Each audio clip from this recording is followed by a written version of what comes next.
ત્યારે બિયર જ પીઓ છો તમે કે ભગવાન બચાવે બિયર પીવાથી? બધા કરતા વધારે દારૂ અત્યારે ગુજરાતમાં જ વેચાય છે. ખરેખર 100%. શું અહીંયાથી હર્ષ સંઘવી એક ફોન કરે અને ડીજીપી ને કહે કે બધા એસપી ને કે બધા કમિશનર ને ફોન કરીને કહી દો કે એક ચપલું પણ વેચાવું ના જોઈએ. કોઈની મજાલ છે દારૂ વેચીની? ગાંજો દેવા માટે પ્રદીપ ભાખર અને તુષાર ગજેરા બંને ખુદ એની ફોર્ચ્યુનર લઈને ગયેલા છે. હતું કોનું આ ગાંજો? ઓબ્વિયસલી પ્રદીપ ભાખરનું. તમે ભાજપમાં છો તો તમે બધું જ કરી શકો છો. કોઈ ઉપર ફરિયાદો કરવી છે, કોઈના અવાજ દબાવવા છે, કોઈ ઉપર એફઆઈઆર કરવી છે. હાલ તો ટ્રેન્ડ ચાલી રહ્યું છે ભાઈ. અત્યારે જાહેરમાં કહું છું કે અમદાવાદ એરપોર્ટ ઉપર રોજનો 100 થી 150 કિલો ગાંજો હાલની તારીખમાં આવે છે. અહીંયા બેંકોક શું ફરવા ગયા હતા કે હનીમૂનમાં? એટલું બધું ગાંજો વિદેશથી લાવ્યા તો એટલી હિંમત ક્યાંથી આવી એમ? કેટલાય એવા નેતાઓ છે સાહેબ કે ભાજપના છે, તમારી ભાજપના પ્રદેશ પ્રમુખ ભાજપના જગદીશભાઈ પંચાલ તમે પણ સાંભળો અને મુખ્યમંત્રી આપ પણ સાંભળો. કેટલા પણ નેતા એવા છે, કેટલાય પણ અહેવાલો આવ્યા છે કે બળાત્કારો કરવા વાળા, દારૂની પાર્ટીઓ કરવા વાળા અને ડ્રગ્સના નામો લેવા વાળા અને એના ઠેલા ભરવા વાળા ભાજપના માણસો છે. તેમ છતાં ત્યાં કેમ સાહેબ કાયદાનું કામ નથી કરતો? નમસ્કાર, આપની સાથે સચ્ચા હિન્દુસ્તાની ન્યૂઝ સાથે હું છું ઇમ્તિયાઝ ગદર. હવે આજે વાત કરીએ તો અમારી ટીમ સુરતમાં પહોંચી આવી છે અને આપ સ્ક્રીન પર નિહાળી રહ્યા છો એક મારી બાજુમાં એક એવું ગ્લેમર બેઠું છે કે હાલ સોશિયલ મીડિયામાં એટલું બધું ચર્ચિત છે. તેઓ ઇન્ફ્લુએન્સર છે, મોડેલ પણ છે, એક્ટર પણ છે અને હાલ એવા અહેવાલો મળી રહ્યા છે, રિપોર્ટ સાંભળ્યા એ પ્રમાણે હાલ નેતા પણ છે. હમણાં નવા નેતા બન્યા છે, આમ આદમી પાર્ટીમાં જોઈન કર્યું છે. હની પટેલ સુરતથી આપણી સાથે જોડાયા છે. નમસ્કાર મેડમ, સ્વાગત છે તમારું. નમસ્કાર. હવે કન્ફ્યુઝન એ થાય છે, પહેલા તો ઇન્ફ્લુએન્સર ને મોડેલ ને કઈ બોલાવતા હતા, પણ હવે શું કઈ બોલાવવાનું? આમ જનતા જે કેવા માંગે કહી શકે છે. પહેલાથી કેવું આમ નેતા બનીને કેવું લાગે છે આમ આદમી પાર્ટીમાં જોડે? આવું તો નહોતું જ વિચાર્યું કે એટલા બધા વિરોધી પણ સામે ઉભા થઈ જશે સડનલી એક ઝટકે 24 કલાકની અંદર. પણ આમ આદમી પાર્ટી જોઈન કરવાનું મારું કારણ એક જ છે કે જે વસ્તુમાંથી, જે સિચ્યુએશનમાંથી હું બહાર નીકળી છું એ સિચ્યુએશનમાંથી આગળ જઈને કોઈ બેન દીકરી આમાંથી બહાર ના નીકળે. હવે આજે આપણે છે ને અનેક મુદ્દા ઉપર ચર્ચા કરવી છે, તો પછી આપણે લેશું. પણ પહેલો મારો પ્રશ્ન એ છે કે એનડીપીએસ નો એક કેસ થયો, 19 કિલો જેટલો ગાંજો અમદાવાદ એરપોર્ટ પર પકડાયું તમારા બેગમાંથી. એ શું હતી બાબત? સમગ્ર બાબતે મારે ચર્ચા કરવી છે ને સમગ્ર માહિતી મારે જાણવી છે તમારી પાસે. ઓકે, હવે એ ચર્ચા હકીકતમાં એવી હતી કે 4 એપ્રિલે મેં મારા હસબન્ડ છે તુષાર બાલુભાઈ ગજેરા, જેમની સાથે મેરેજ કર્યા હતા, એ પછી અમે લોકો બેંકોક ફરવા ગયા. હવે ત્યાં એમના 2 દિવસ પછી એક મિત્ર આવ્યા જેમનું નામ છે પ્રદીપ ભાખર. હાલ એ બગસરા ભાજપના તાલુકા પ્રમુખ છે. હવે વસ્તુ એવી હતી કે એ લોકોને એટલું બધું ગાંજો વિદેશથી લાવ્યા તો એટલી હિંમત ક્યાંથી આવી એમ? ત્યાંથી પહેલેથી જ પ્લાન હતો ગાંજો લાવવાનો. હવે એ ગાંજો લાવવા માટે એ લોકોએ મારો યુઝ કર્યો. હવે એરપોર્ટ ઉપર અમે બેંકોક એરપોર્ટ ઉપર પહોંચ્યા એટલે મારા હસબન્ડે ચાલાકીથી જે મારા પર્સનલ લગેજ હતા એ એને એના પોતાના નામે કર્યા અને જે ગાંજાવાળી એક આખી અલગથી જ બેગ રેડી કરેલી હતી એ બેગ એને મારા નામ ઉપર લગેજ કરી. હવે રિટર્ન અમદાવાદ એરપોર્ટ ઉપર અમે પહોંચ્યા એટલે ત્યાં બેગ ઉપર ક્રોસ માર્ક હતા, આખી તપાસ થઈ બેગની, એમાંથી 19 કિલો ને 728 ગ્રામ ગાંજો નીકળ્યો. હવે એ ગાંજો નીકળ્યા પછી એ લોકોએ એફએસએલ રિપોર્ટ કર્યો ત્યાં ઓન ધ સ્પોટ. હવે પોલીસે તમને પકડ્યા હતા? જી, કસ્ટમ ઓફિસરે પકડ્યા હતા. હવે બેગમાં લેબલ મારા નામનું છે તો સ્વાભાવિક વસ્તુ છે કે પૂછપરછ મારી થવી જોઈએ, સ્ટેટમેન્ટ મારું હોવું જોઈએ. કસ્ટમ્સ ઓફિસરે મારા હસબન્ડને એમની ઓફિસમાં બોલાવ્યા, એમનું સ્ટેટમેન્ટ લીધું, એમની પૂછપરછ કરી. શા માટે? મારી પૂછપરછ કરવી જોઈએ ને. મને ખાલી મારા હસબન્ડે બહાર આવીને એટલું કીધું કે તારે કસ્ટમ ઓફિસરની સામે એટલું જ કહેવાનું છે કે આ બેગ અમને રવિ ઘોઘારી નામના માણસે આપેલી છે, અમે લોકો ખાલી ફરવા ગયા હતા, અમને નહોતી ખબર કે આમાં ગાંજો છે. અને રવિ કોણ છે? એ પ્રદીપ ભાખરના જ ગ્રુપનો એક માણસ છે, એમના જ મિત્ર છે. અને મને હકીકતમાં નહોતી ખબર કે બેગમાં શું છે. હું એ બેગ લાવવા માટે એગ્રી બી નહોતી, પણ મારા પતિદેવ એ બેગ લઈને આવ્યા છે. આખી ષડયંત્ર. તમને પહેલાથી ખબર હતી એમાં ગાંજો છે? નહીં, મને નહોતી ખબર. તમે કીધું ને કે આ બેગ લાવવા માટે એગ્રી નથી, એટલે પહેલાથી ખબર હતી કે? નહીં, મને ખબર નહોતી. મને શંકાસ્પદ હતી કે આ બેગમાં કંઈક છે, એટલે મેં મારા હસબન્ડને એવું કીધું કે તારા ભાઈબંધની બેગ છે તો આપણે શું કામ લઈ જવી જોઈએ? એ પોતે લઈને આવશે ને. હું કોઈનો સામાન છે, કોઈ બીની વસ્તુ હું જોયા જાણ્યા વગર નહીં લઈ જાઉં. એટલે એને કીધું કે ના ભાઈ, મારો મિત્ર છે, એ આપણી સાથે ખોટું ન કરે, ખરાબ ન કરે. મેં ઓકે, વાંધો નહીં, તો એ બેગ તું તારા નામે રાખજે, મારા નામે ના કરતો. પણ એને બોર્ડિંગમાં ચાલાકીથી એ બેગ મારા નામે કરીને મારી બેગ એના નામે કરી નાખી. તમે ક્યાંથી આવ્યા હતા? ક્યાંથી? બેંગકોક થી. બેંગકોક વાયા વિયેતનામ થઈને અમે લોકો અમદાવાદ એરપોર્ટ ઉપર આવ્યા હતા. ઓકે. તો કોણ કોણ હતા તમે આવ્યા ત્યારે જોડે? હું, મારો નાનો ભાઈ છે એ, અને મારો હસબન્ડ. અમે 3 જણા હતા. તો આ પ્રદીપ ભાખર તમે જે કહો છો એ બેંગકોક આવ્યો હતો? હા, અમે જયારે બેંગકોક ગયા એના 2 દિવસ પછી પ્રદીપ ભાખર ત્યાં આવ્યો હતો. અને અમે જે દિવસે આવ્યા એના 2 દિવસ પહેલા એ આ બેગ તુષારને અંડરગ્રાઉન્ડ કરીને જતો બી રહ્યો હતો. અચ્છા, એ બેગ પહેલાથી આપીને પછી જતો રહ્યો? હા, પહેલેથી આપીને જતો રહ્યો હતો. અને મારી સામે આ બેગ એક્ઝેક્ટ એરપોર્ટ ઉપર પહોંચીને આવી છે, એ પેલા નહોતી. અમે એરપોર્ટ ઉપર પહોંચ્યા ત્યારે હું આજે રવિ ઘોઘારી નામનો માણસ કહું છું, એ પોતે હેન્ડ ઓવર કરવા માટે આવેલો છે આ બેગ. ત્યાર પછી કેસ થયો? કેસ કોના ઉપરથી? કેસ મારા એક ઉપર જ થયો છે. સ્ટેટમેન્ટ મારા હસબન્ડ નું લેવાનું છે. મારી સાથે સ્ટેટમેન્ટ ઉપર સિગ્નેચર બી મારા હસબન્ડ ની છે, પણ કેસ ખાલી મારા એક ઉપર જ થયો છે. ઓકે. પછી તમને જેલમાં નાખવામાં આવ્યા? હા, એરપોર્ટ ઉપર 24 કલાક બેસાડ્યા પછી સીધા મને કોર્ટમાં લઈ ગયા, અને કોર્ટમાંથી સીધા એ લોકોએ મને સાબરમતી સેન્ટ્રલ જેલમાં મોકલી આપી. પછી કેટલો ટાઈમ રહ્યા જેલમાં? 2 મહિના ને 3 દિવસ. 2 મહિના ને 3 દિવસ. એટલે 63 દિવસ. 63 દિવસ. 63 દિવસ કેમ કાઢ્યા જેલમાં? ત્યાંનો માહોલ કેવો હતો? બહુ વિચિત્ર હતો. કોઈ દિવસ આપણે પોલીસ સ્ટેશન નું દાદરું ન જોયું હોય, અને અચાનક જ તે મેરેજના 1 મહિના પછી તરત જ કોઈ છોકરી માટે આ વસ્તુ આવે એટલે બહુ અઘરી કહેવાય એમ. ત્યાં હતા બીજા બહેનો, કઈ છોકરીઓ? હા, 135 જેવી બહેનો હતી ત્યાં. ઓકે. તો હું તો એ વિચારતો હતો કે આ તો શું એરપોર્ટ વાળા એવું દર્શાવ્યું કે 19 કરોડ નો ગાંજો. હવે હું તો એમ કેવા માંગુ છું કે હકીકતમાં મારી પાસે 19 કરોડ હોય તો હું ગાંજો શું કામ લાવું? 19 કરોડ છે તો હું કઈક સારો એવો બિઝનેસ કરું ને, એક આખી બિલ્ડિંગ એવી ઉભી કરી દઉં ને બધા જ ફ્લેટ, બધી જ ઓફિસો રેન્ટ ઉપર ચડાવી દઉં. 19 ના 38 કરોડ કરું. ગાંજો શું કામ લાવું? તો અહીંયા બેંકોક શું ફરવા ગયા હતા કે હનીમૂન માટે? ફરવા ગયા હતા. ના, કેમ કે હજી મહિનો દિવસ થયો તો તમે કીધું મેરેજ ને, એટલે બરોબર છે. ના, ગયા હતા હનીમૂન માટે, પણ અત્યારે હવે જે સિચ્યુએશન છે એ ઉપરથી આપણે એને કહી ના શકીએ કે હનીમૂન હતું એમ. એટલે ષડયંત્ર જ કહેવાય ને, બિઝનેસ ટ્રીપ કહી શકીએ આપણે એ લોકોની લેંગ્વેજમાં. ઓકે. તો તમારા માટે બિઝનેસ ટ્રીપ કેવી રહી? બહુ સારી રહી. ઘણા બધા અનુભવ થયા. ખબર પડી કે આપણા પોતાના જે છે એ લોકો જ આ વસ્તુ કરે છે. એટલે બહુ સારી રહી. એક જે અનુભવ જીવનમાંથી જે શીખવા મળ્યો છે ને, જે વસ્તુ કઈ એજ્યુકેશન કે કઈ એવા હાઈ ક્વોલિફિકેશનમાં જે ના મળે ને, એ વસ્તુ જે આ 63 દિવસમાં મને જોવા મળી છે ને, એ બહુ સારી છે મારા માટે. ત્યાં જેલમાં સાબરમતી જેલમાં હતા? સાબરમતી જેલમાં હતી. ત્યાં કેવું આમ જમવાનું બધું બરાબર મળતું? હા, હવે 10 દિવસ સુધી તો હું પાણી ઉપર જ હતી. જેલમાં ગઈ એટલે બહુ એક કહેવાય ને કે મેન્ટલી ડિસ્ટર્બ થઈ ગઈ હતી, ડિપ્રેશન ટાઈપમાં. 10 દિવસ સુધી હું જમી નહોતી. મારી તબિયત બી એકદમ બહુ ખરાબ થઈ ગઈ હતી. ડેઈલી હું ત્યાં ઊંઘની દવા લઈને સૂતી હતી. 10 દિવસ સુધી તો ઊંઘની દવા લઈને જ કન્ટિન્યુ સૂતી છું. હા, જેલ વાળા પાસે બધી ફેસિલિટી હોય છે, લોકો આપી જ દે છે. અને એવી રીતના મેં 10 દિવસ કાઢ્યા પછી લોકોએ મને સમજાવી કે ભાઈ ભૂખ્યા રહેવાથી કઈ નહીં થાય. અહીંયા છો તો અહીંયા કોઈ તમને મરી જાશો ને તોય પૂછશે નહીં. લાશ બહાર કાઢવા માટે તમારે જામીન લેવા જોશે. એટલે પછી મેં કીધું કે ચલો ભાઈ ખુદને સાચવવાના છે, એટલે જમી લઈએ. પછી જમવાનું ચાલુ કર્યું ને જેલની બહાર આવીને એટલે 5 કિલો વજન વધારીને આવી હતી. અચ્છા જી. તો ત્યાં મજા આવી? મજા આવી. 1.5 મહિનો મેં એટલું ભરીને ખાધું છે ને કે જેની કોઈ સીમા નથી. તો તમે એવું આમ વજન વધારવું હોય તો જેલમાં જવું જોઈએ? હું તો કઉ છું ભાઈ બધાને કે વજન વધારવું હોય તો જેલમાં જવું જોઈએ. જેનું વજન વધી ગયું હોય ને એને ઘટાડવા માટે જેલમાં જવું જોઈએ. ઓકે. પણ આવા ગાંજાના કેસમાં જવું છે?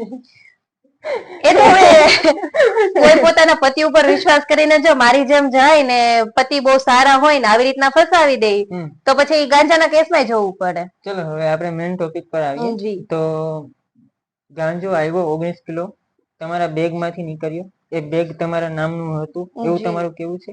તો પછી હતું કોનું આ ગાંજો? ઓબ્વિયસલી પ્રદીપ ભાખરનું.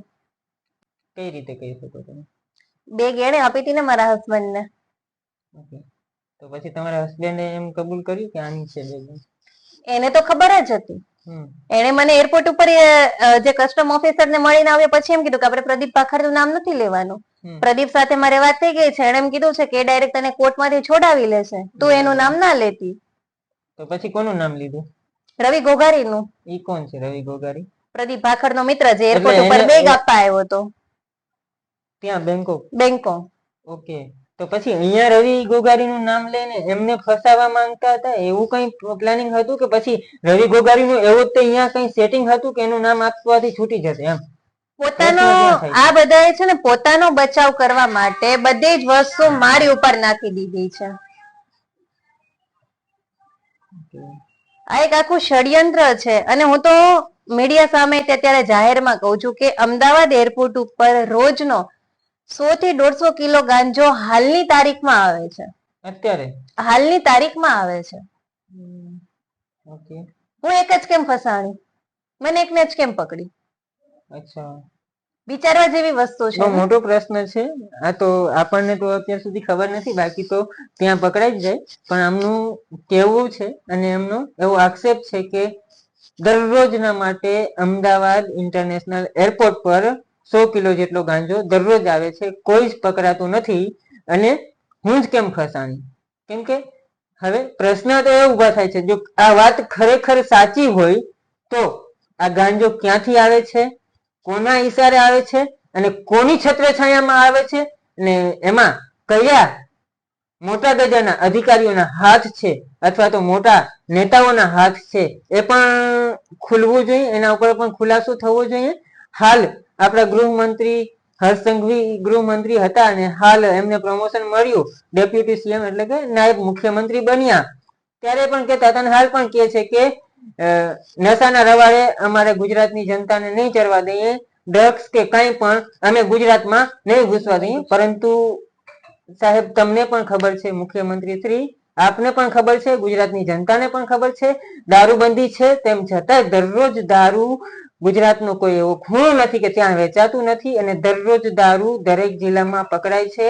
એની પ્રેસ નોટો પણ અમારી સુધી આવે છે બધા જિલ્લામાંથી. તો કાયદો છે માત્ર કાગળ ઉપર હોય તેવું લાગી રહ્યું છે. ત્યારે મોટા પ્રમાણમાં ડ્રગ્સ આવતું હોય છે, ગાંજો આવતો હોય છે, તેમ છતાં પણ કેમ એને આપણે અટકાવી નથી શકતા? એ હની પટેલ હોય કે કોઈ પણ હોય, એમાં આપણે નથી પડવું, કોઈ પણ હોય તો એને આપણે કેમ અટકાવી નથી શકતા? એ મોટો એક સવાલ છે. એમાં સરકારે અને ગૃહ વિભાગે ખાસ ધ્યાન દોરવું જોઈએ. હવે પ્રશ્ન એ છે મારું કે ગાંજો લઈ આવ્યા પછી તમને અહીંયા પૂછપરછ કઈ રીતના કરવાની? ઇન્ટ્રોગેશન કઈ રીતના તમારી કરવાની? પૂછપરછ એટલે કેવી રીતના કે એક કસ્ટમ ઓફિસરની એક ઓફિસ છે. હવે એટલા હાઈ લેવલની એક ઓફિસ હોય એરપોર્ટ ઉપર. હવે આપણે એક નાનું પોલીસ સ્ટેશન હોય તો બી સીસીટીવી કેમેરા હોય છે. એક કસ્ટમ ઓફિસમાં કોઈ સીસીટીવી કેમેરા નહીં, સિંગલ સીસીટીવી કેમેરા નહીં. એ ક્યાં? અમદાવાદ? અમદાવાદ એરપોર્ટ ઉપર. મારું સ્ટેટમેન્ટ લીધું છે, મારા હસબન્ડનું સ્ટેટમેન્ટ લીધું છે, એ લોકો પાસે કોઈ રેકોર્ડ જ નથી. કાલે સવાર મોટીને એ લોકોને કોર્ટમાં પેશ કરવું હોય કે આ લોકો એના મોઢેથી આપેલું છે ચાર્જશીટમાં લખેલી વસ્તુ, તે લોકો કેવી રીતના શો કરી શકે? મારું સ્ટેટમેન્ટ એ લોકોએ લીધું જ નથી. અમે લોકો પછી અંદર ઓફિસમાં પૂછ્યું તું ક્યાંથી લાવ્યા હશે એવું કઈ? જે ઇન્વેસ્ટિગેશન ત્યાં પછી કરી, ઇન્ટ્રોગેશન તમારું કર્યું, પૂછપરછ કરી, તો અહીંયા પૂછપરછ તમારી સાથે કઈ રીતની કરી ત્યાં? હવે એ જગ્યા પર પૂછપરછમાં મારી પાસે ખાલી 5 જ ક્વેશ્ચન્સ આવ્યા છે કે તમે શું કરો છો? એટલે મેં કીધું કે હું જોબ કરું છું. બીજો ક્વેશ્ચન એ હતો કે તમે લોકો બેંકોક કેવી રીતે ગયા અને ક્યાંથી ગયા? એટલે મેં કીધું અમે સુરત થી ગયા અને ફેમિલીમાં ફરવા માટે ગયા. પછી થર્ડ ક્વેશ્ચન એ હતો કે તમને ખબર હતી કે આ બેગમાં ગાંજો છે? મેં કીધું નહીં, અમને નહોતી ખબર. તો એ તો તમે લાવ્યા કેમ? એટલે મેં કીધું મારા હસબન્ડ ના ફ્રેન્ડ છે, એમણે આપ્યું હતું, હવે મારા હસબન્ડ લાવ્યા છે, હું નથી લાવી. તો એ કે આ બેગમાં તમારું ટેગ કેમ છે, તમારી ઉપર બોર્ડિંગ કેમ થયેલું છે? એ ટાઈપના એને સિમિલર ક્વેશ્ચન્સ કર્યા હતા. બીજી કોઈ જાતની પૂછપરછ નહીં. એટલા ક્વેશ્ચન્સ કરીને 24 કલાક એ લોકો એરપોર્ટ ઉપર બેસાડ્યા. આવી રીતે મતલબ પહેલી વાર થયું છે કે આવી રીતે ગાંજાનું મતલબ સપ્લાય કરો છો કે એવા કઈ પ્રશ્ન પૂછ્યા? એવા લોકો સોરી એવા એ લોકોએ ક્વેશ્ચન્સ કર્યા હતા, બટ કેવી રીતે કે મારો પાસપોર્ટ એ લોકોએ જોયો, મારા પાસપોર્ટમાં 4 દુબઈની એન્ટ્રી હતી. એટલે લોકોએ એમણે એમ પૂછ્યું કે તમે દુબઈ શા માટે ગયા હતા? એટલે મેં કીધું કે હું અમુક જે આપણે પ્રોડક્ટ બેઝ ઉપરની કંપની હોય જેમાં હોય કે એક લેવલ તમે પાર કરી દો એટલે ફોરેન ટ્રીપ આવતી હોય, એમાંથી જ મેં કીધું હું ગયેલી છું. ને આની પહેલા મેં કીધું મારા કોઈ એવા કામ નથી કે જ્યાંથી હું કોઈ વસ્તુ લઈને આવેલી હોય કે ત્યાંથી હું અહીંયા સપ્લાય કરતી હોય, એવા મેં કીધું મારા કોઈ બિઝનેસ નથી. એમણે મારો આખો ફોન બી ચેક કર્યો છે, મારા ફોનની ચેટમાંથી કે મારી બેંક ડિટેલ્સ બી ચેક કરી છે, બેંકમાંથી બી એમને એવા કોઈ વસ્તુ કે કોઈ એવિડન્સ નહોતા મળ્યા. ઓકે. મારા હસબન્ડ નો ફોન એ લોકોએ ચેક કર્યો હતો. હવે મારા હસબન્ડ ના ફોન માંથી એ લોકોને એવું જાણવા મળ્યું કે આના ટોટલી બિઝનેસ 2 નંબરના છે. એના મોબાઈલમાં એવી ચેટ હતી કે આપણે દુબઈ થી એટલા ફોન લાવવાના છે, બેંકોક થી એટલું ગોલ્ડ લઈને આવવાનું છે, આટલી કીટ, આટલા સિમ કાર્ડ આપણે ટ્રાન્સફર કરવાના છે, એવા બધા મેસેજ એને તુષારના ફોન માંથી જોવા મળ્યા હતા. પણ તુષાર ઉપર એ લોકો ઇન્વેસ્ટિગેશન નો બેસાડ્યું. તમારા હસબન્ડ તુષાર? હા, મારા હસબન્ડ ઉપર. ઓકે. તો બેંકોક કેટલી વાર ગયા તમે? એક જ વાર? બેંકોક હું ફર્સ્ટ ટાઈમ ગઈ હતી. 4 વાર દુબઈ ગયા? હા. ઓકે. પછી ત્યાંથી તમને સીધા જેલમાં? ત્યાંથી સીધા મને કોર્ટમાં લઈ ગયા બીજા દિવસે બપોરે, અને કોર્ટમાંથી સીધી સાંજે 5-6 વાગે મારી જેલમાં એન્ટ્રી હતી. એના સિવાય કશું તપાસ એ લોકોએ કરી? તમને પૂછપરછ નહીં? નહીં, કોઈ તપાસ નહીં, કોઈ પૂછપરછ નહીં. પછી 63 દિવસ પછી જામીન ઉપર હું બહાર આવી. જામીન ઉપર બહાર આવી એટલે મેં જે પ્રદીપ ભાખર ઉપર કેસ કરવાનો છે મારે તાલાળા પોલીસ સ્ટેશનમાં, એની આખી મેં પ્રોસેસ બધી ચાલુ કરી દીધી. કેમ કે હવે જે વસ્તુ મને ખબર જ નથી ગાંજા બાબતે કે કોઈ બી બાબતે એમાં મને ફસાવી છે, તો હું એમાં મારો ન્યાય તો માંગવાની છું ને ન્યાયતંત્ર પાસે. તમે અત્યારે ખાલી ગુનો એવો મારી ઉપર દાખલ કરી દીધો કે ભાઈ ગાંજામાં છોકરી લઈને આવી છે, આની નામ ઉપર બેગ હતું, તો મને તો પૂછો કે બેગ કોનું છે ને કેવી રીતે છે. એરપોર્ટ ઉપર તો બોર્ડિંગમાં તો ગમે તેમ આમ તેમ થઈ જાય, તો એવું થોડું સાબિત થઈ ગયું છે કે ગાંજો મારો છે. ઓકે. જામીન ક્યારે થયા તમારા? જામીન મારા 8 જુલાઈએ. ઓકે. ત્યાર પછી હવે કેસ ચાલુ છે કે? અત્યારે કેસ ચાલુ નથી, હજી જસ્ટ ખાલી તારીખ પડે છે. કેસ મારો હજી બોર્ડ ઉપર નથી આવ્યો.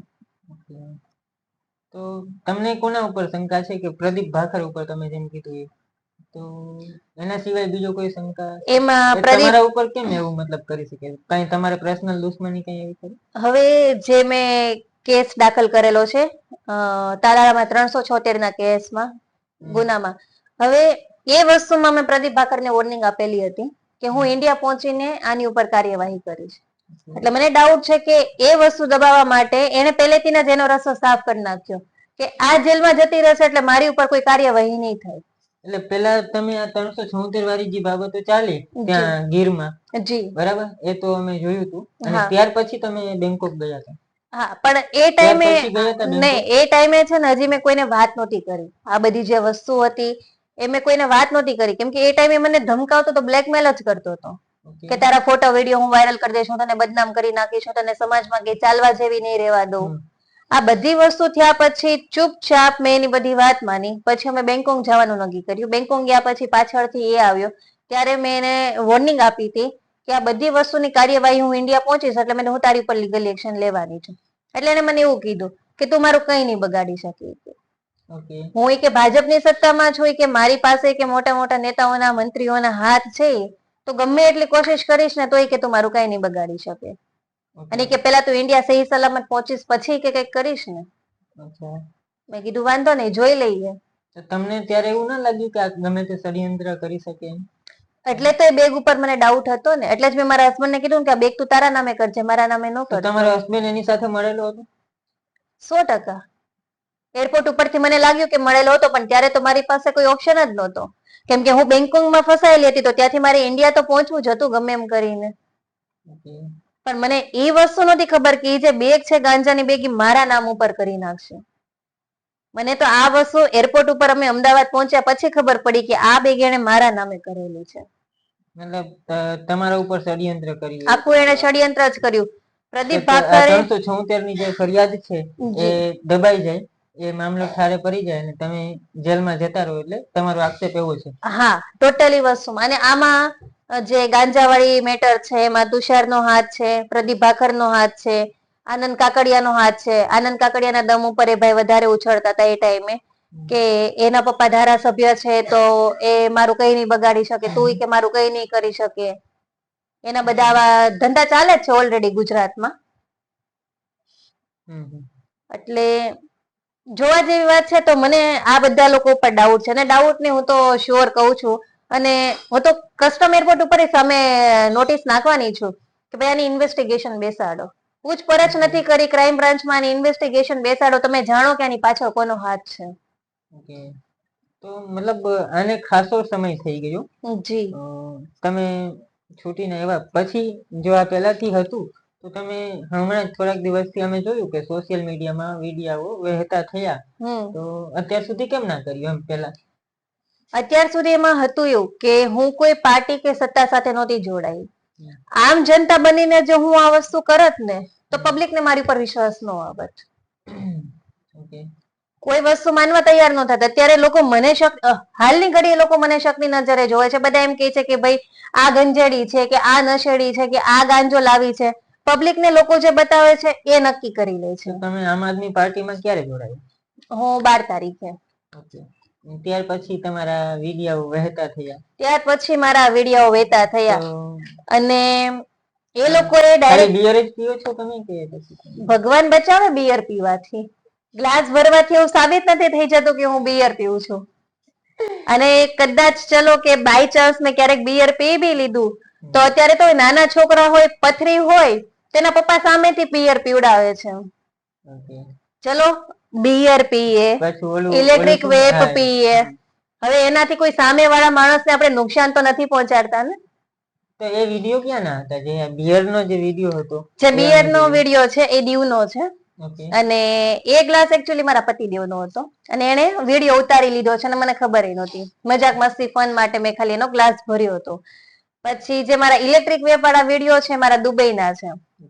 દુબઈ બી મારા હસબન્ડ સાથે હતા. માર્ચ મહિનાના એ વિડિયો છે. કદાચ એના ફોનમાંથી હિસ્ટ્રી બી મળી જશે કે કઈ તારીખના અને કયા મહિનાના એ વિડિયો છે અને કયા ફોનમાંથી લીધેલા છે. એટલે એ વિડિયો કે બિયર વાળો વિડિયો, કોઈ વિડિયો આપણા ગુજરાતના નથી કે જ્યાં નશાબંધી છે. દીવ તમે કોણ કોણ ગયા હતા? દીવ અમે ફેમિલીમાં જ ગયા હતા. હું, મારા મમ્મી, મારો હસબન્ડ હતો, મારો ભાઈ હતો. પણ જયારે અમે બીચ ઉપર ગયા ત્યારે હું, મારો ભાઈ ને તુષાર, અમે 3 જ હતા. તો આ વિડિયો તમારા હસબન્ડ પાસે અથવા તો ફેમિલી મેમ્બર પાસે જ હશે, બીજો કોઈ અન્ય કોઈએ તો ઉતાર્યો નહીં હશે? તુષાર પાસે જ છે આ વિડિયો, ને તુષારના જ ફોનમાં છે. ઇલેક્ટ્રિક વેપ વાળો વિડિયો પણ તુષારના જ ફોનમાં છે. તો એ વાયરલ કોણે કર્યા? એમ એને જ કર્યા? તુષાર બાલુભાઈ ગજેરાએ. ક્યાંના છે? ઉના પાસે, નાના સમઢિયાળા. નાના સમઢિયાળા. જી. ઓકે. તો અત્યાર સુધી કેમ ના કર્યા ને અત્યારે જ કર્યા તમે આમ આદમી પાર્ટીમાં જોડાયા ત્યાર પછી? ના, એને જ્યારે મેં પ્રદીપ ભાખર ઉપર 376 નો કેસ કર્યો હતો ને, ત્યારે બી આ વિડિયો એને આપેલા છે. આપણે બની ગજેરાને, પછી એવા અમુક લોકોને પૈસા આપીને આ વિડિયો વાયરલ કરવા માટે આપેલા છે. પૈસા આપીને મને બદનામ કરવા માટે ઘણા લોકો એવા એવિડન્સ ઉભા કરેલા છે. અને આ ટોટલી બધી બાબતે મેં સાયબર ક્રાઇમમાં ફરિયાદ બી આપેલી છે. પણ મેં કીધું એમ કે સત્તા એની છે, અત્યારે ભાજપ સરકાર એની છે. પોલીસ સ્ટેશને ફોન એવા જતા રહે છે કે આ ફરિયાદ નથી લેવાની. હવે એક છોકરીના તમે વિડીયો વાયરલ કરો છો, એને એટલી હદ સુધી બદનામ કરો છો, તો જે પોલીસ અત્યારે જનતાની સુરક્ષા કરવા બેઠી છે, તો એક દીકરીની સુરક્ષા કેમ નથી કરતી? આમ તો મિત્રો આપણે જોયું હશે કે ઘણી વાતો થાય છે નારી સંરક્ષણની, સ્ત્રી સશક્તિકરણની, વુમેન એમ્પાવરમેન્ટની ઘણી વાતો થાય છે. અને એના માટે આપણી સરકાર કરોડો રૂપિયા ખર્ચ પણ કરે છે અને ઘણા બધા વાયદાઓ થાય છે, તાઇફાઓ થાય છે, ઘણું બધું થાય છે. આપ સૌને ખબર છે મહિલા સશક્તિકરણ, બેટી બચાવો બેટી પઢાઓ, પણ બેટી આમાં ક્યાં બચશે ને આમાં ક્યાં બેટી પડશે તેવા પણ પ્રશ્ન ઉઠે છે. હાલ હવે આમના કેસમાં તો શું છે એ તો નામદાર કોર્ટ ચુકાદો આપશે ત્યાર પછી ખબર પડશે, પરંતુ એમના બેગમાંથી ગાંજો પકડાયો છે એ ફાઇનલ છે.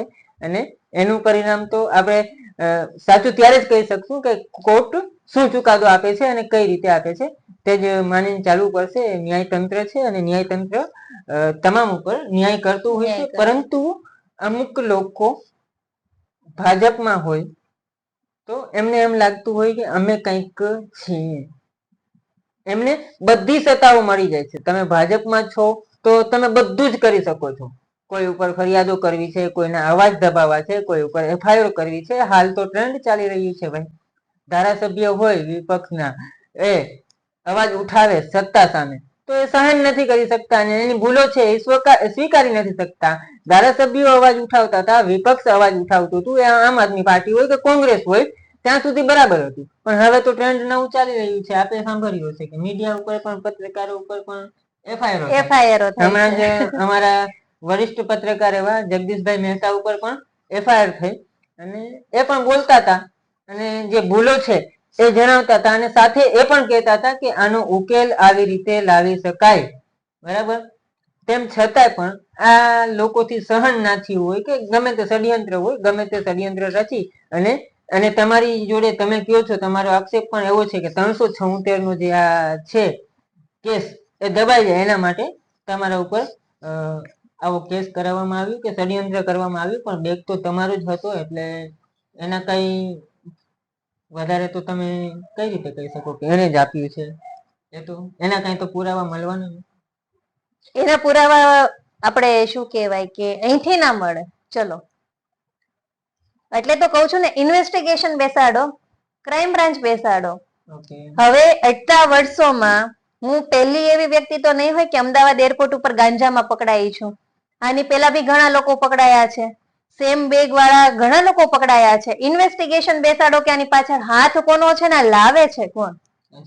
હું તો સરકારને એ જ કહું છું કે એટલો બધો ગાંજો ગુજરાતમાં આવે છે તો ક્યાંથી આવે છે ને કોના અંડરમાંથી આવે છે, કોની છત્ર છાયાથી આવે છે.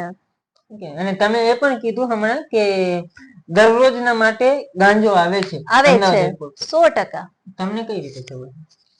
હું 63 દિવસ જેલમાં રહીને આવી છું.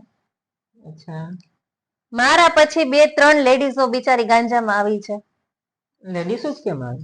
ના ના, જેન્ટ્સ બી આવે છે ને એની સાથે. હા, એ આપણને વાત કરે ને કે ભાઈ અમારી સાથે જેન્ટ્સ બી છે, પણ એ જેન્ટ્સ જેલમાં છે. ઓકે, તો તમારી સાથે કોણ હતું? મારી સાથે કહું છું ખરા, મારા પતિદેવ હતા, પણ એમની ઉપર કઈ કેસ ન થયો કેમ કે પ્રદીપ ભાખર એમના નાનપણના મિત્ર ને પ્રદીપ ભાખર પાછા એમને ફાઇનાન્શિયલી સપોર્ટ પણ કરે છે, એવું મારા પતિદેવ નું કેવું છે. એટલે એમનું કઈ નામ નથી આવ્યું કેસમાં. ઓકે, સારું છે નથી આવ્યું. જેલની અંદર શું વાતો થતી હતી એમ કે કઈ રીતના આવે છે? એમાં તો હવે કોઈને મેં આપણે પર્સનલી પૂછ્યું નથી કે સ્વાભાવિક છે કે આપણે પોતે એમાં અત્યારે ગુનેગાર છે ને આપણે ગુનો કરીને ગયા છીએ તો આપણે કોઈને કેવી રીતના પૂછવું કે ભાઈ તમે આ ગાંજો કેવી રીતના લઈને આવ્યા છો? લોકોએ તમને કઈ રીતે કીધું કે અહીંયા દરરોજ ગાંજો આવે છે એમ તમને કઈ રીતે ખબર પડી એમ મારું કેવું? જેલર સાથે આપણે વાતચીત થતી હોય છે, પછી અંદર જયારે હું એટલે હું ડેલી ન્યૂઝપેપર રીડ કરતી હોઉં છું. મેં ત્યાં 63 દિવસ બધો સર્વે કર્યો. જે લોકો 5-6 વર્ષથી ત્યાં હોય, એમડી ડ્રગ્સ ના કેસમાં હોય છે, ગાંજાના કેસમાં હોય છે, મેં બધું ત્યાં સર્વેલન્સ કર્યું. એ ઉપરથી મને ખબર પડી કે આમાં ડેઈલી એટલો એરપોર્ટ ઉપરથી ગાંજો આવે છે. કસ્ટમ વાળાનું સેટિંગ બી હોય છે, મોટા મોટા અધિકારીઓ સાથે એના અંડરમાં થઈને ગાંજો નીકળે છે. એક આખું રિસર્ચ મેં કરેલું છે જેલમાં બેસીને. પણ મને કેમ એવું લાગે છે કે હજી તમે કંઈક છુપાવી રહ્યા છો. અત્યાર સુધી તમારા સ્ટેટમેન્ટો ઘણા જોયા છે, ઘણા મીડિયા માધ્યમો પર અહેવાલો જોયા છે, પરંતુ આમાં ક્યાંક પર્સનલ આ ગાંજાના કેસ પાછળ અને તમે જે કયો છો એ હકીકત, તમે જે કયો છો એ સાચું હોય તો એની પાછળ કંઈક પર્સનલ બીજું કંઈક પ્રોબ્લેમ હોઈ શકે એવું મને લાગે છે. હા, એ તો મેં કીધું કે 376 વાળો ગુનો જે પ્રદીપ ભાખરે ગીરમાં મારી સાથે કર્યો હતો ત્યારે ચલો કે એને મને ધાક ધમકીથી દબાવી દીધી હતી. સેમ આ વસ્તુ એને બેંકોકમાં બી મારી સાથે કરી હતી. પણ ત્યારે મેં એને વોર્નિંગ આપી દીધી હતી કે ઇન્ડિયા જઈને હવે હું કાર્યવાહી કરીશ, અહીંયા તારું ઇનફ થાય છે. એટલે એને પહેલેથી જ પ્લાન કરી નાખ્યો છે આ બધો. હું આગળ જઈને કોઈ કાર્યવાહી ના કરું એની માટે પહેલેથી જ આ પ્લાન એને કરી નાખ્યો છે કે 6 મહિનાથી 1 વર્ષની અંદર આ કઈ બહાર નીકળવાની છે નહીં, તો ત્યાં સુધી બધું જ દબાય છે. પ્રદીપ ભાખર અને તમારા હસબન્ડ તુષાર, અને એના સિવાય કોઈ આમાં સામેલ હોય શકે? સપોર્ટમાં એને છે આનંદ કાકડિયા. એ કોણ? આનંદ કાકડિયા આપણે અત્યારના જે હાલ ધારાસભ્ય છે જેવી કાકડિયા, ચલાળા ધારી સાઈડના, એમના પુત્ર છે. જેવી કાકડિયાના પુત્ર છે આનંદ કાકડિયા, જે નિકોલમાં અત્યારે એઝ અ બિલ્ડર છે. હવે જ્યારે હું જેલમાં હતી ત્યારે આનંદભાઈના કહેવાથી પ્રદીપ ભાખરે અને તુષાર ગજેરા એ બંને 750 ગ્રામ ગાંજાનો વહીવટ બી કરેલો છે અમદાવાદમાં. 750 ગ્રામ ગાંજો આનંદ કાકડિયાના થ્રુ એ લોકોએ કોઈને વેચેલે છે. અને એ ગાંજો દેવા માટે પ્રદીપ ભાખર અને તુષાર ગજેરા બંને ખુદ એની ફોર્ચ્યુનર લઈને ગયેલા છે. શું વાત કરું છું? સાચી વાત કરું છું. તમે જોયેલું? મારા મમ્મી અને એ લોકોએ વાત કરેલી છે. તુષારે વાત કરી હોય ને, જમે તો વાત કરે ને સાસુ ને કે મમ્મી અમે આવું કર્યું એમ. છે ને વિચારવા જેવું. પ્રદીપ ભાખર છે એ મારા ખ્યાલ મુજબ બગસરા ભાજપના તાલુકા પ્રમુખ છે. બગસરા તાલુકાના ભાજપના પ્રમુખ છે. તો સાંભળો હોમ મિનિસ્ટર સાહેબ, સાંભળો નાયબ મુખ્યમંત્રી સાહેબ, અને સાંભળો મોદુ અને મક્કમ ભૂપેન્દ્ર પટેલ ભાઈ, આ આપણા ભાજપના તમારા ભાજપના નેતાઓ કેવા કામ કરી રહ્યા છે સાંભળો. નરેન્દ્ર મોદીભાઈ, અમિત શાહ ભાઈ, તમે પણ સાંભળો. સ્વસ્થ ભારત, સૌથી અગ્રેસર ભારત અને દારૂબંધી થી લઈને નશાબંધી વાળો ગુજરાતમાં આમ તો દારૂબંધી છે, પણ હાલ પણ મેં પહેલા જ કીધું એ રીતે બધા કરતા વધારે દારૂ અત્યારે ગુજરાતમાં જ વેચાય છે. ખરેખર 100%. એ તો અમને બી ખબર છે, ગુજરાતની જનતાને બી ખબર છે. અને તમને શું લાગે આ નેતાઓને નહીં ખબર હશે? આ નેતાઓ બધા હર્ષ સંઘવી હોય, ગમે તે હોય, ફાકા ફોજદારી કરતા હોય કે ના દારૂ નથી વેચાતું ને દારૂબંધી છે ને, શું નથી ખબર એમને? બધાને જ ખબર છે. પોલીસને નથી ખબર? બધાને જ ખબર છે. શું અહીંયાથી હર્ષ સંઘવી એક ફોન કરે અને ડીજીપી ને કહે કે બધા એસપી ને કે બધા કમિશનર ને ફોન કરીને કહી દો કે એક ચપલું પણ વેચાવું ના જોઈએ. કોઈની મજાલ છે દારૂ વેચી? લેટેસ્ટમાં હમણાં અમારા આપ પાર્ટીના આપણે વોર્ડ નંબર 3 ના મહેશભાઈ અણગણ છે, કોર્પોરેટર, એક ન્યૂઝ આપી છે કે હર્ષભાઈ સંઘવીએ કીધું હતું કે આ જગ્યા ઉપર તમે તમારે રેડ પાડજો, ત્યાંથી તમને કોઈ વસ્તુ નહીં મળે, ને રેડ પાડી છે અને હકીકતમાં ત્યાંથી દારૂના અડ્ડા નીકળ્યા છે. આની ઉપર તમે શું કહેવા માંગો છો? બહુ ખરાબ પરિસ્થિતિ છે આપણા ગુજરાતની. વિકસિત ભારત અને વિકસિત ગુજરાત છે, એમાં ગુજરાતના દાખલાઓ આખા ભારત દેશમાં આપવામાં આવતા હોય છે. ત્યારે નારી સુરક્ષાઓની પણ અનેક વાતો થાય છે, પણ અહીંયા કણે આપણે અનેક કિસ્સાઓ જોયા હશે. આ તો 376 નું આમનું કોઈ નવું નથી. આવા તો અનેક બળાત્કારના કિસ્સાઓ આવ્યા છે અને રેપના કિસ્સાઓ આપણે આવ્યા છે. દરરોજ આપણે માધ્યમોમાં સાંભળતા હોય, ન્યૂઝપેપરમાં સાંભળતા હોય, દરરોજ મર્ડરો થાય છે, ક્રાઇમ થાય છે.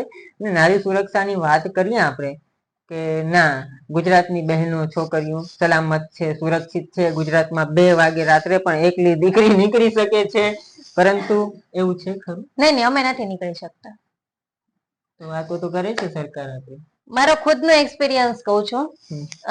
નવરાત્રીમાં અમે મોટા વરાછાથી એ ટાઈમે અમે ખોલવડ સાઈડ રહેતા હતા. હવે રાતે અમે 2 વાગે આવતા હતા, હું અને મારો ભાઈ, અમે બંને હતા, અને અમારી સાથે બીજી 2 છોકરીઓ બી હતી. હવે એ 2 છોકરીઓ પાછળ 3 છોકરાઓ બાઇક લઈને એટલી જોરથી રાડો નાખીને છોકરીઓની છેડતી કરતા જાય છે. તો કયા હિસાબે આપણે કહી શકીએ કે ગુજરાતમાં આપણી બેન દીકરીઓ ભાજપની સત્તામાં સુરક્ષિત છે? ત્યારે નવરાત્રીમાં તો એવું હોય ને, સી ટીમો પણ લગાવવામાં આવે છે. સી ટીમ પણ સિવિલ ડ્રેસમાં, ત્યાં ખેલૈયાઓના ડ્રેસમાં, ટ્રેડિશનલ ડ્રેસમાં પણ હોય છે, પોલીસ બંદોબસ્ત હોય છે. અને આપણા ગૃહમંત્રી એ કહેતા હતા કે કોઈ પણ ચમરબંધી હોય છોડવામાં નહીં આવે. આખી રાત નવરાત્રીમાં પોલીસ બંદી હોવી જોઈએ, બરોબર છે. હવે રાતે 1 વાગે સ્ટે રોડ ઉપર સિંગલ પોલીસ ના દેખાય 3 કિલોમીટરના દાયરામાં, તો પછી એ તંત્ર શું કામનું? 17, 18 વર્ષની છોકરીઓ જો સુરક્ષિત ના હોય ગુજરાતમાં રોડ ઉપર, તો એ તંત્ર શું કામનું? હવે આમાં ઘણા લોકો એવું કહે છે બેન દીકરીઓ સુરક્ષિત ન હોય તો નવરાત્રી કરવા સોસાયટીમાં રહેવાય, રમઝટમાં ન જવાય. શું કામ? તો પછી રમઝટ કરવાની પરવાનગી શું કામ આપો છો? આ એક સવાલ છે ને. બેન દીકરીઓને ઘરે રહેવાય તો તમે રમઝટ કરવાની પરવાનગી શું કામ આપો છો? ના પાડી દો કે શેરીએ શેરીએ ગરબા કરો, કોઈ જાતની રમઝટ નહીં. હવે કેવું છે કે શહેરોના ગરબાઓ છે ને એના ઉપર અમે લખ્યા હતા નવરાત્રી વખતે આર્ટિકલો અમારા ન્યૂઝપેપરમાં, અને અમે અહેવાલ પણ બહાર પાડ્યા હતા. ગામડાઓની નવરાત્રી હતી ને પેલા, ત્યાં ખરેખર માતાજીની આરાધના થતી હતી. હા, ત્યાં મતલબ પ્રાર્થના થતી હતી અને એ મજા માણી શકતા હતા બધા લોકો. પણ હવે શહેરોના કેવું છે કે ડીજે ના તાલ ઉપર બધું ચાલે છે અને એમાં ફિલ્મી ગીતો વાગતા હોય છે. આપણે કઈનો વિરોધ નથી કરવો, પણ હવે નવરાત્રીઓ ડિસ્કો દાંડિયા જેવું થતું જાય છે. એટલે એમાં ક્યાંય ડિસ્કો દાંડિયા આપણે બોલિવૂડના પેલા ઉપર કરતા હોઈએ, ગરબા રમતા હોય, એમાં માતાજી સાંભળે નહીં. પેલા તો માતાજીના ગરબા ગમાતા હતા અને ત્યાં બહેનો અને માતાઓ ગરબા રમતી હતું અને અહીંયા તાળીઓના તાલ હતા અને ઢોલના તાલ હતા. પણ હવે ડીજે ના તાલે આ બધું થાય છે. અત્યારે તો જે કરે બધાને મુબારક, જેને જેવું મજા આવે એવું કરે. વસ્તુ એ છે, આપણો પ્રશ્ન એ છે કે આપણે હર્ષ સંઘવી સાહેબ ઘણા બધા દાવાઓ કરવામાં આવે છે કે કાયદાનું કામ કરશે, કોઈ પણ ચમરબંધીને છોડવામાં નહીં આવે. તો સાહેબ આમનો હની પટેલનો કેસ કોઈ પેલો કેસ નથી. કેટલાય બળાત્કારોના કેસો બન્યા છે, છેડતીના કેસો બન્યા છે, ગેંગ રેપો પણ થયા છે. પણ કેટલાય એવા નેતાઓ છે સાહેબ કે ભાજપના છે, તમારી ભાજપના પ્રદેશ પ્રમુખ ભાજપના જગદીશભાઈ પંચાલ, તમે પણ સાંભળો અને મુખ્યમંત્રી આપ પણ સાંભળો. કેટલા પણ નેતા એવા છે, કેટલાય પણ અહેવાલો આવ્યા છે કે બળાત્કારો કરવા વાળા, દારૂની પાર્ટીઓ કરવા વાળા અને ડ્રગ્સના નામો લેવા વાળા અને એના ઠેલા ભરવા વાળા ભાજપના માણસો છે. તેમ છતાં ત્યાં કેમ સાહેબ કાયદાનું કામ નથી કરતો? આ અવાજ છે, આ પ્રશ્ન છે અને આ પ્રશ્ન તમામે ધ્યાનમાં લેવું પડે. હાલ તો ગુજરાતની જનતાને પણ ખબર પડી ગઈ છે કે કાયદાનું કામ કેવું કરે છે. સાહેબ 100 જણાનું લિસ્ટ બનાવવાનું કીધું હતું હર્ષ સંઘવીભાઈ, તમે 100 જણાને પકડ્યા. ક્યાં ચમરબંધીને પકડ્યા? એ તો કયો. નાના માછલાઓને પકડવામાં આવે છે સાહેબ, ચમરબંધીઓને તો ક્યાંય પકડવામાં આવતા નથી. મોટા ગુનેગારો તો એમને ફરે છે. ભાજપના નેતાઓ ઉપર તો કોઈ કાર્યવાહી થતી નથી. આ સાહેબ દિલમાંથી નીકળે છે અવાજ, કેમ કે તમારી સામે જે બોલે છે એના મોઢા બંધ કરાવી દેવા માટે તમે કંઈક ને કંઈક પ્રયત્ન કરતા હોય છો. એ પછી વિપક્ષના નેતાઓ હોય, ધારાસભ્યો હોય કે કોઈ પણ જાગૃત નાગરિક હોય કે હની પટેલ જેવા કોઈ પણ સ્ત્રી હોય એક્ટિવ, કે પછી પત્રકાર હોય. હવે તો એ બધું ચાલી રહ્યું છે, પણ તે છતાંય આ તમામનું નિવારણ નથી આવતું અને પરફેક્ટ જે ગુનેગાર હોય છે એના ઉપર કાર્યવાહી નથી થતી. બસ ખાલી સરકારના વચનો હોય છે અને કાયદાનું કામ કરશે, પરંતુ એવું કશું થતું નથી તેવું દેખાઈ રહ્યું છે.